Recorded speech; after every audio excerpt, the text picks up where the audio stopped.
So I think my favorite space that Gumroad doesn't touch is kind of the kind of events space.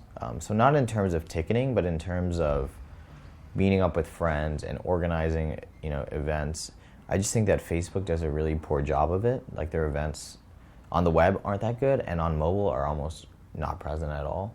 And I think there's a really awesome way that you could really make events, as if they were built for mobile, and make them a lot more spontaneous, a lot more fast, and kind of rewrite what an event means. People assume that an event is like a 50 people meeting up at, some company's HQ to eat hot dogs. Which it does, but it should also mean like this interview should be an event, or like a group of friends that randomly says I want to go to Dolores Park, or we want to go to Dolores Park, and I think if you can kind of lower the bar to what is an event, I think it could be really cool. So that's a space that I'm just personally pretty excited about because I think it would improve my life. But I just think that like if you look at anything I've ever built, I just want to lower the bar of doing something. That's like Crate was lowering the bar to share files. Gumroad is lowering the bar to like what is something meaningful to someone and valuable to someone. Twitter did the same thing. Pinterest did the same thing. I think a lot of people say the web lets people do new things, but I kind of disagree. I think the web just makes it a lot easier and faster and cheaper to do the same things. Pinterest is the digital equivalent, 10,000 times more efficient way of scrapbooking, right? And you can do what Turntable does in the real world. It would just be very inefficient, and it would take a lot of time to set up, And Gumroad, you can hand someone a CD, and they can hand you $5. And I think I'm just excited to bring a lot of the interactions that we can already do offline and online that aren't possible yet.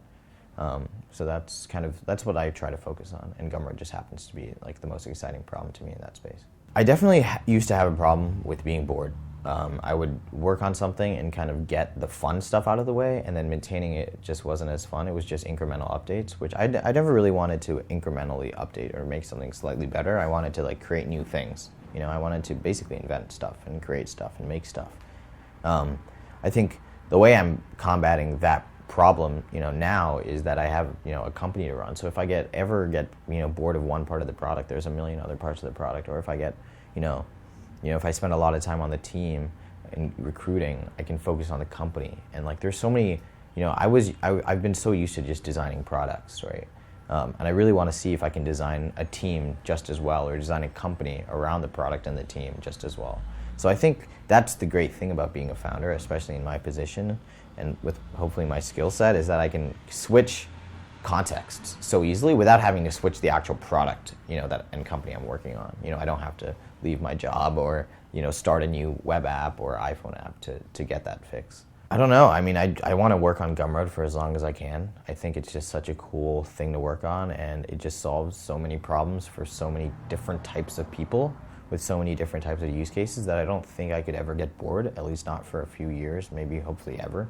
So I haven't really thought about what I want to do next.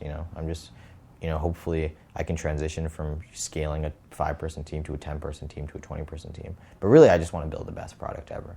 So if it means we are 5 people and we can do it, like I'll do that. But if it means we have to be 30, 40, and I have to learn how to grow and scale a company, that's what I'll do.